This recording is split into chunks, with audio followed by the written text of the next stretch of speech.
And just when you were finally starting to get your life together, when you were finally starting to feel like your old self again, you were finally starting to feel happy by yourself. You were starting to enjoy life again. The things that you used to love, you find joy in them again. Just when everything started to come together and slowly started to make sense, the narcissist shows up again. Your narcissist ex somehow got through your defenses and weaseled their way back into your life. Now, this could be through a phone call, if you didn't block them properly. Sometimes they just show up at your doorstep, bearing gifts, with their tails between their legs, because yes, narcissists have more than one tail. So what I meant to say was tail between their legs, get it? And you gave them the opportunity to speak. And that was your biggest mistake.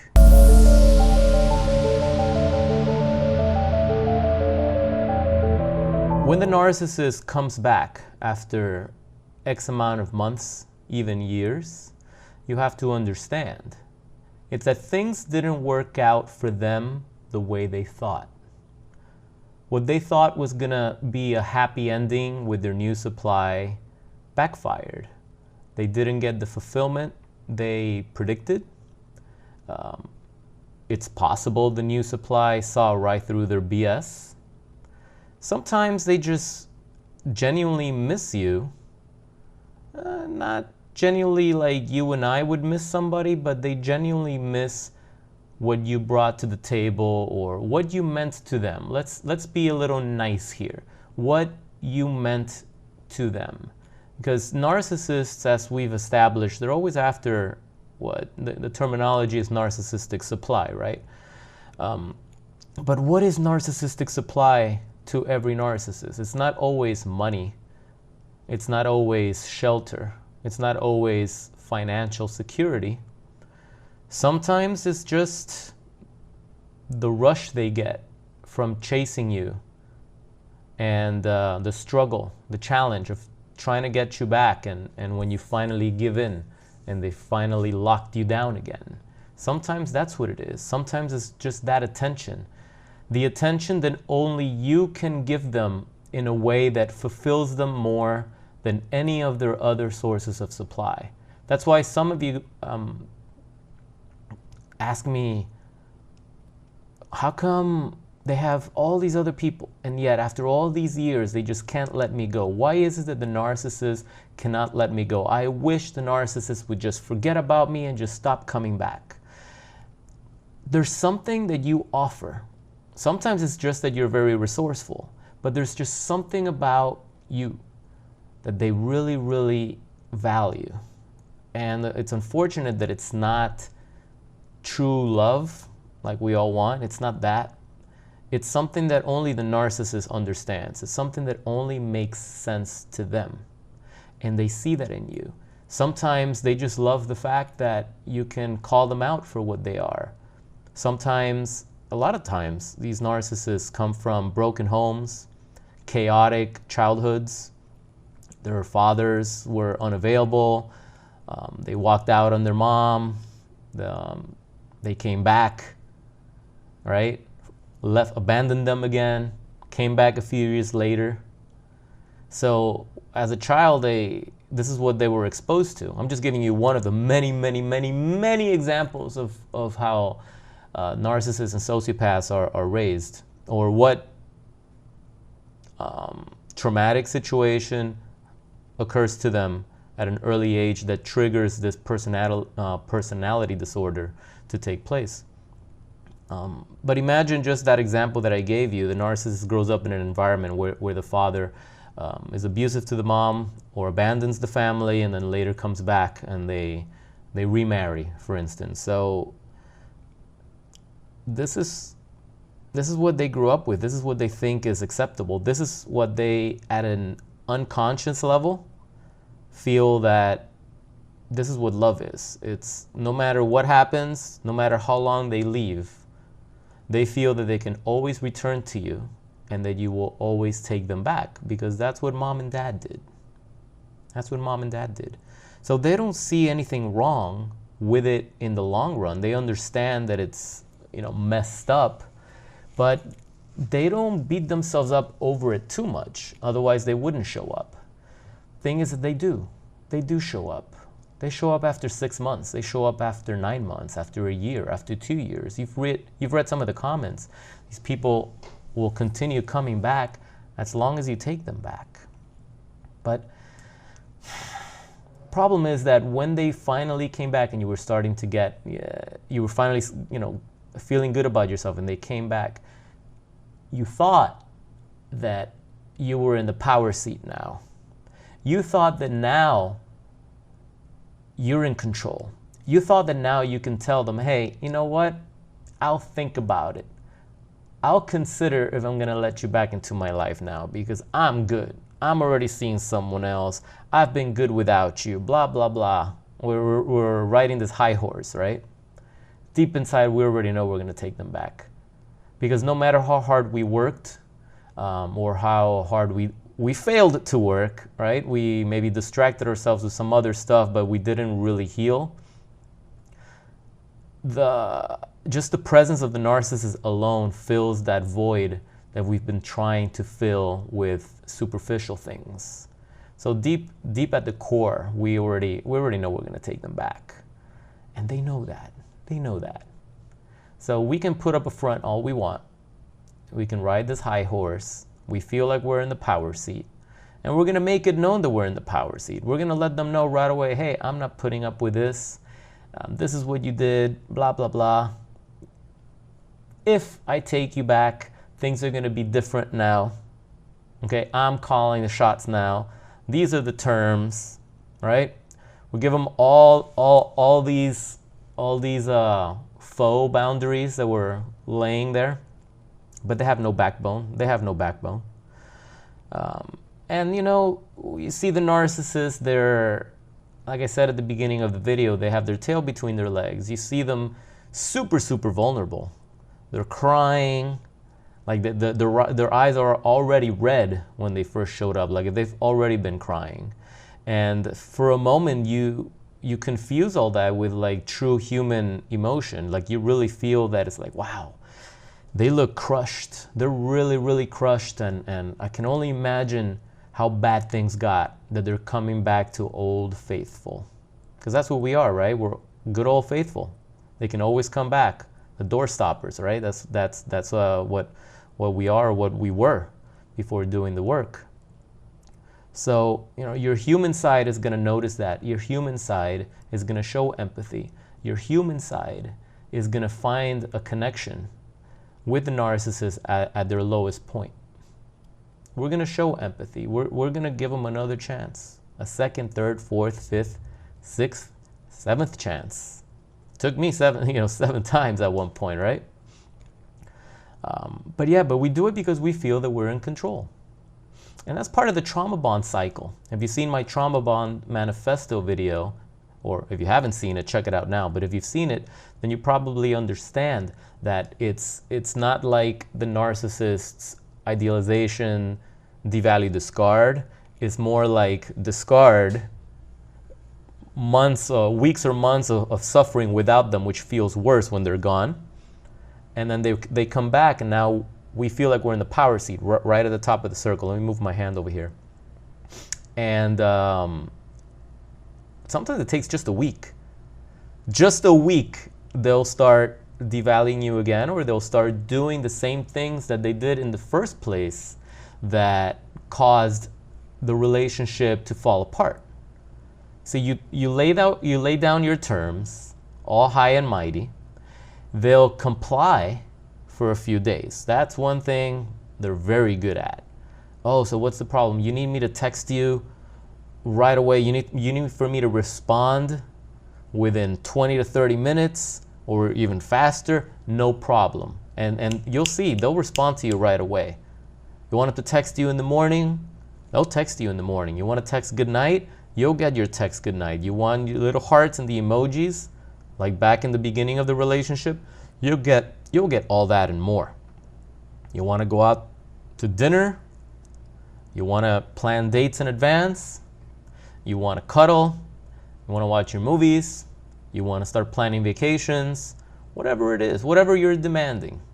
You want to look at their, like you want access to their phone. They'll give you that. They'll give you all of that temporarily, just to lure you back in. But like I said, sometimes it takes just a week, and you notice it's an uncanny, mechanical. It's uncanny and mechanical what they're doing. See, you shouldn't have to tell your loving partner how often to text you, what type of text you want to receive, how warm the text need to make you feel. This should all be organic. And if it's not, then maybe this person is not a good fit for you and you're looking for love in the wrong place. You should never have to tell your partner how to show you love. This is one of the things that when you first meet and you start dating, that's when you realize if you're compatible or not. So if at this point, if they once showed you that and now they stopped and then they disappeared, ghosted you, dumped you, cheated on you, whatever, and then they came back and you have to teach them how to do things that they once did, that's weird. That's very weird. And if you're watching a video like this, then you have to understand that this is the pattern that narcissists, sociopaths, and psychopaths show you time and time again. So it's probably that what you first saw wasn't even real. It was part of a facade. It was a mask they were wearing. They were love bombing you because maybe at that point they were really, really excited. The fact that you're the new supply and all these new experiences, it's something new and fresh. But once they realize that it's all the same and that you're not perfect, and they find something in you that they don't like or that goes against their will or their personality. For instance, a lot of these narcissists have abandonment issues created from when they were children. So they're going to make sure they abandon you before you abandon them. The moment they see that you're starting to fight back or question them, they're like, no. I got to have a backup. I need another source of supply, maybe 2 or 3.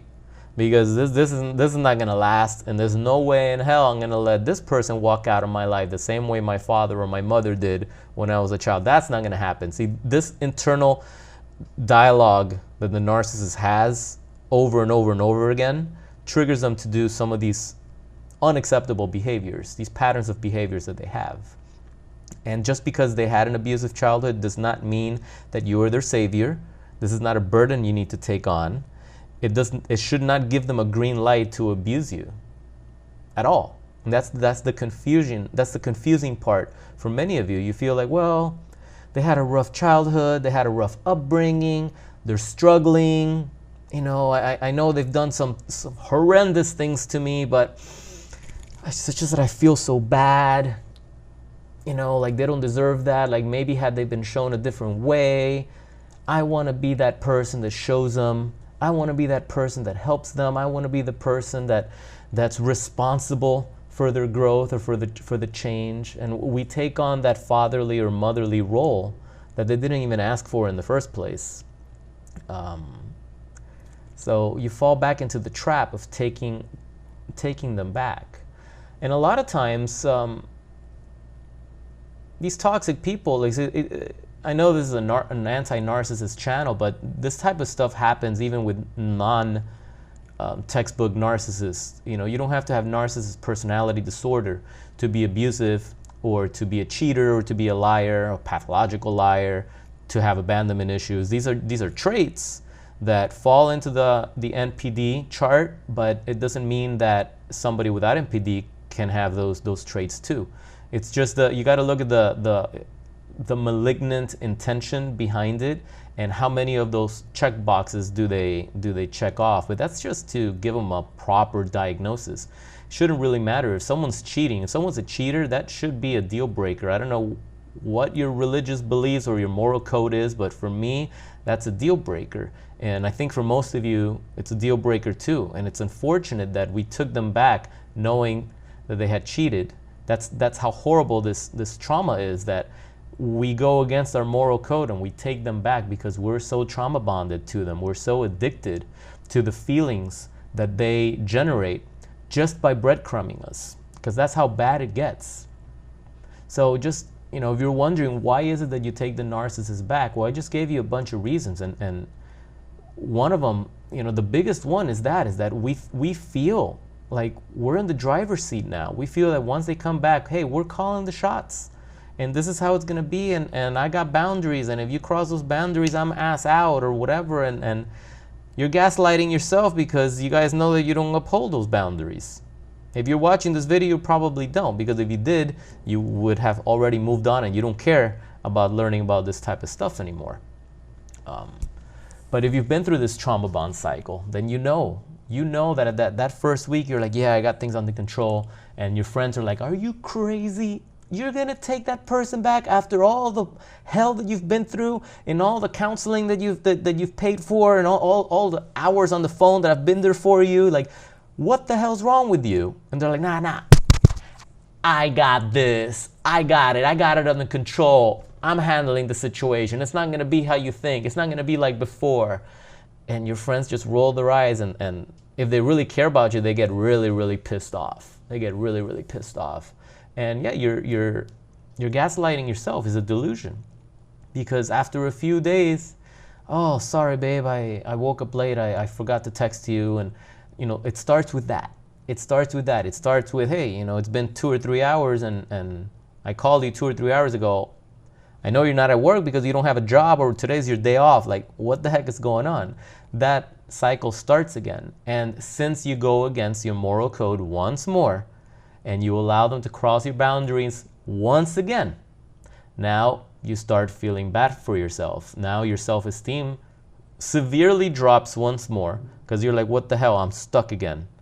I said I was in the driver's seat, I laid out the terms, I laid out the boundaries, but I didn't think that they would actually cross me again. I didn't take the time to wonder what would I actually do if the narcissist once again follows their patterns of behavior that have been documented for years in textbooks and studies and videos and books.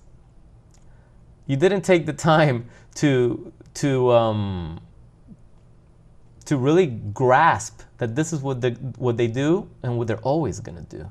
So they did it again, and you're like, oh my God, because you're afraid to be alone. That's it. It's that fear of being alone that drives us to turn the other cheek, ignore our moral code once again, go against everything that we've said, take back an abuser that even when they come back, like, our soul is already rejecting them. At the beginning, we don't even want to kiss them sometimes, much less sleep with them at that point. Not that we've lost attraction to them, but it's our soul is rejecting them because of how much damage they've done to our heart. And we're like, there's something weird. Like, you try to kiss them and it's like, I don't feel the same. But just admitting to yourself that you don't feel the same scares you, because that means you're closer to ending it, and you don't want to end it because you don't want to be alone, because you're trauma bonded to them. So once again, you gaslight yourself. You tell yourself, no. Like, I know it doesn't feel the same, but maybe it's me. Maybe it's because so much time has passed by. You know, I don't want to be alone. I don't want to never get laid again.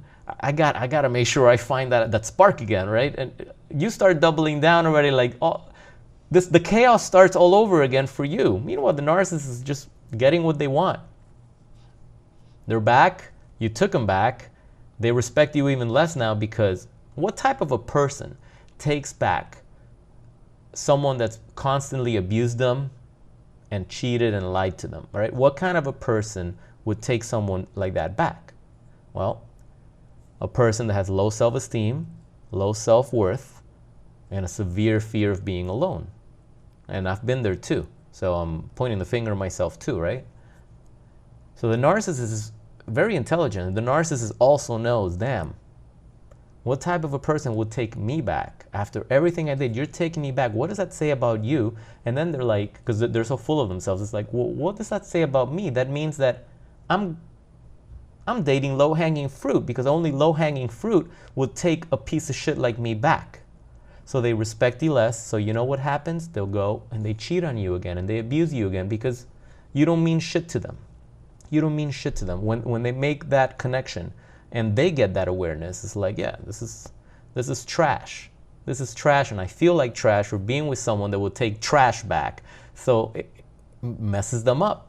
And then they go and they treat you the same way that they've treated you before, but maybe 5% worse, 10% worse. It keeps getting worse and worse and worse every time this cycle repeats itself. So yeah, I know you're sitting there, if right now your narcissist has ghosted you, and you're sitting there and you're like, okay, well, this is not the first time this has happened. This has happened many times before.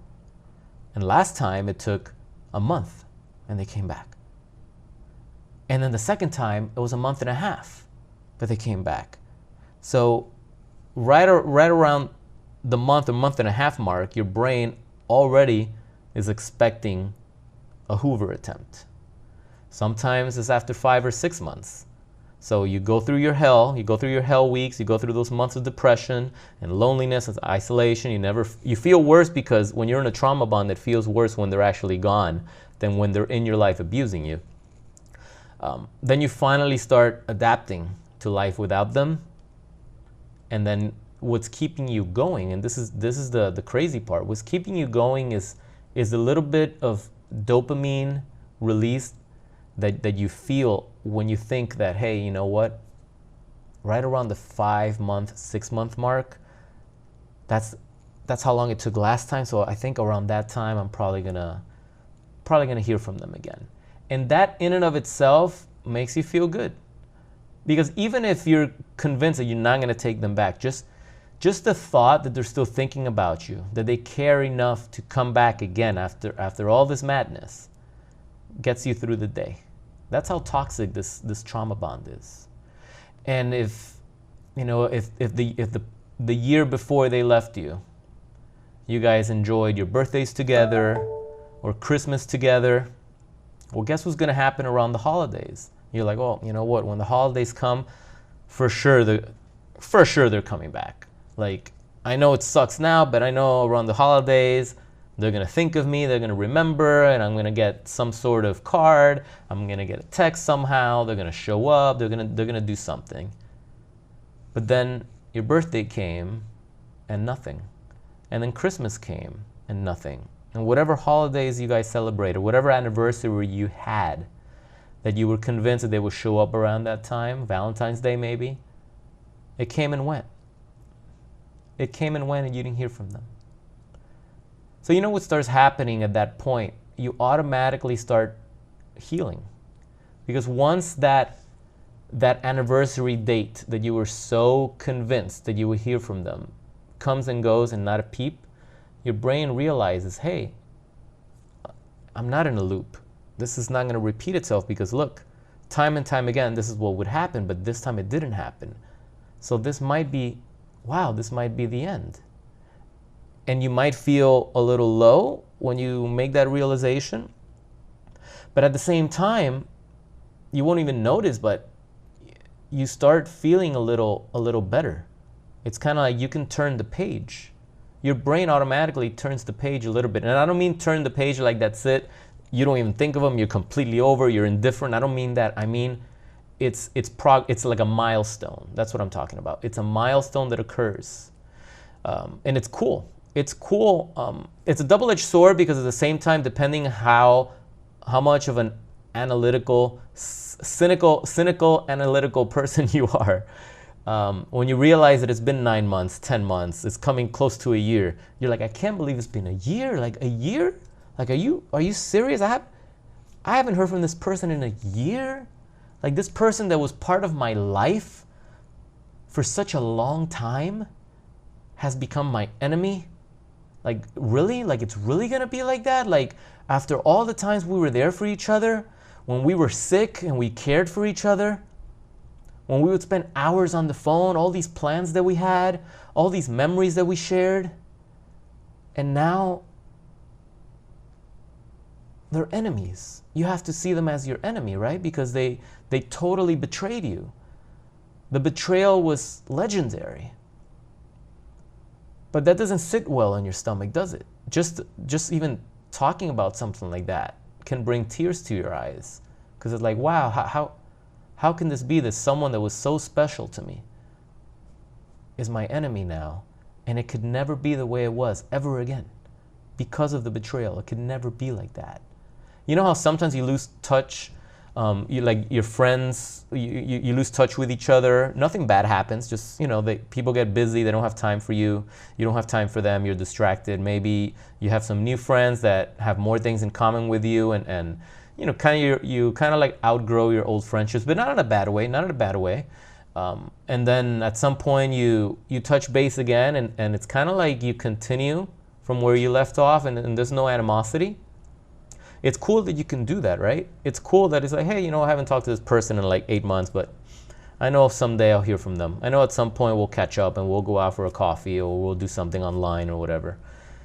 But what's sad is that with a narcissist, that could never be, unless you want to go for another round on that merry-go-round, right? You want to go on that roller coaster again for one more round. Unless you want to do that, then you have that realization that it's like, wow, this could never be again. This could never be. Man. And it is sad. And if you dwell on it too much, you'll make the mistake of picking up the phone and calling them. You'll make the mistake of looking at their social media just to see if they're doing good, to see if they've moved on. Because, you know, if it seems like they haven't moved on, it kind of gives you hope. But then if at the same time, it's like, ooh, have they moved on? Have they not moved on? Are they not updating their social media? Should I call them? Are they struggling? Do they need my help? It messes your head up. This is why it's so important to go no contact. And no contact means do not even look at their social media.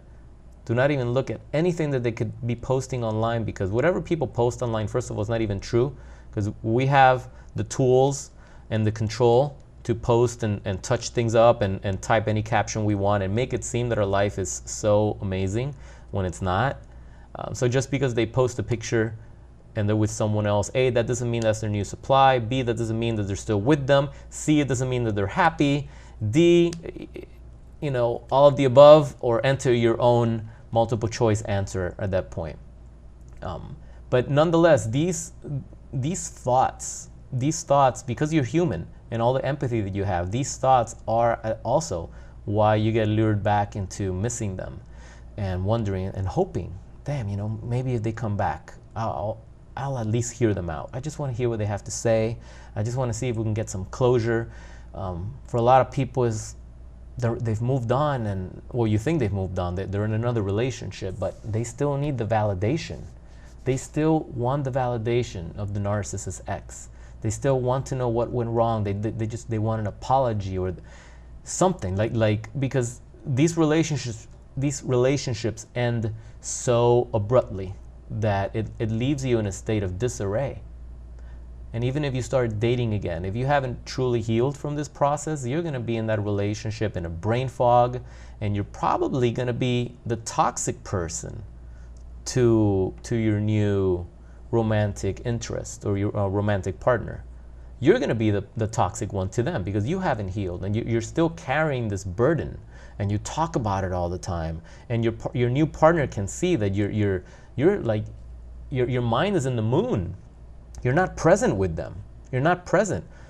And they can see how you get sad during certain times of the year, certain dates, certain holidays. They can see that, and that's not fair to them.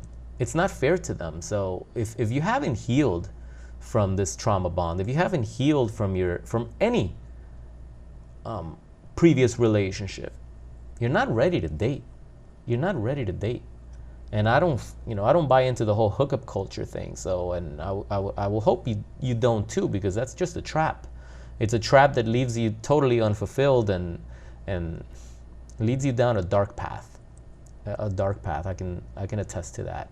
So, yeah, just keep these things in mind. You know, every time you start feeling nostalgic and you miss the narcissist, and you're counting down, not even counting down, you're actually counting up the days, right? You're counting up the days of the last time you guys saw each other, and it's not just a few weeks anymore. It's, you know, it's months. It's getting close to a year now. Maybe it's over a year. And you know, just be careful. Be careful. Always bring your thoughts back to the truth. The betrayal that they did, that they didn't have to do. Remember that. Remember when they did it again. Remember when they promised you that they were done with that other person. Remember when you asked them, so what's up with the other person? What's up with your ex-wife? Did you finally get a divorce? Is this person gone? Oh, they moved? Oh, okay. Are you sure they moved, or they moved back? Oh, they left the company? Oh, are they back? Oh, wait, they never left the company. Oh, so how did you terminate it? Oh, you texted them. You broke up with them over text? And then you blocked them? Like, that's pretty cold and narcissistic. Wow, really? You finally got a divorce. Oh, okay. Let me see the paperwork. That's right. Verify them. Let me see the paperwork. Did you do that? Did you do that when they came back? Or were you too scared to do it because you knew deep inside that they were full of shit? You know? Some of these examples may or may not apply to, you know, myself. That's why I can share the story, because I remember being afraid of verifying. I was like, yeah, I'm going to verify.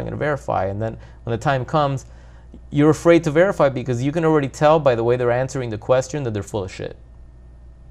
So you're like, oh my God, if I probe just a little bit more, I'm going to have to tell them to get the hell out of here. And honestly, that's what should have happened. All of you. That's exactly what should have happened. Verify it. Prove it. Oh, you can't prove it? The same way you just showed up, get the fuck out of my house. That's it. Because they're not going to change. They're incapable of changing. And this is why taking them back is like getting right back on that roller coaster. It's not going to end well. It's going to end the same way it did before, and even worse. So anyway, I just wanted to share these thoughts with you. I've been getting a lot of questions similar to this topic, so I just wanted to make a longer than usual video in hopes that this information resonates. And if you guys are going through a situation right now where you haven't heard or seen or spoken to your narcissist ex, and you're trying to move on, and you're finally feeling good, and these intrusive thoughts come because your brain recognizes that it's like, oh, around this time last year we were together, or this is the time around last year when they came back. So naturally you feel that history repeats itself, and you're waiting for that Hoover, and that Hoover's not coming. That Hoover's not coming. And let me tell you, if it doesn't come, that is a blessing. It's a blessing that it doesn't come. So rejoice if they haven't come back. Rejoice. Okay? And if you're still struggling with this, let me help you. Let me help you how to break a trauma bond. I do have an online coaching program, and when I mean by online, it means it's a private one-on-one sessions that we conduct over Zoom video. We also conduct them over the phone if you're local, in the United States at least. So if you'd like more details on that, click the link below in the description, and I'll give you more information on availability and how we can navigate through this tough situation together. And if you haven't already downloaded the free ebook that I wrote on the 5 steps of going no contact with a psychopath narcissist, what are you waiting for? Pick that up, because that's the only way we're going to finally be able to establish the boundaries that you need to build that fort around you, to make sure that they don't weasel their way back in, especially after a long period of time, and you tend to get careless with your boundaries. I think this information will help just recognize the areas that you may be leaving wide open for an unexpected return from your narcissist ex. So you can also pick that up at the link in the description. And that's that. So thanks for sticking around. Shout out to all the members of the community. If you'd like to be a part of that, just click the join button below. And as usual, if this is your first time in the channel, please subscribe and click on the bell icon so that you can get notified when I drop a video like this. Hope you guys are doing well. I really mean that. Keep sharing your stories below in the comments. This community is growing, and I love seeing you guys recovering and sharing your success stories, because we should be sharing success stories. It shouldn't always be negativity and woe is me type of stuff. You know, we're trying to build an army here so we can, you know, share and bring awareness on this topic, but also do the work. You know, do the work that it takes to heal from this and move forward. Like George Lucas said, the creator of Star Wars, when he sold the rights of Star Wars to Disney, he said something along the lines of, when you break up with someone, it's like, that's it. I don't talk to you anymore. We're moving forward. You don't keep them around. You never look back and you move forward. And that's solid advice. That's solid advice for any relationship. Any relationship. Once you break up with someone, what the hell are you doing entertaining them and hanging out with them and letting them come over and going to the movies and making plans? Why? Like, that relationship obviously failed. That's in the past, and you need to move forward. Anybody could tell you that. Should be no different with a narcissist. As a matter of fact, you should triple down on that, whether you like it or not. Because I know it doesn't feel good, but whether you like it or not, you have to abide by that rule. You have to. Otherwise, you'll be stuck repeating the same things over and over again. So, but that's all I got. If you have any other topics or questions in mind that you would like to make a video, just drop them below in the comments, and I'll pick the best one, the one that gets the most likes or the most engagement, and I'll take the time to make a video for you guys. So I hope you're having an awesome day. I appreciate you guys. Keep doing the work. Keep, stay vigilant. Stay vigilant. Don't let these predators back into your life. I look forward to seeing you in the next video. I hope you have an awesome day. This is Psychopath Exposure, and my name is Kira. Talk to you guys soon. Peace.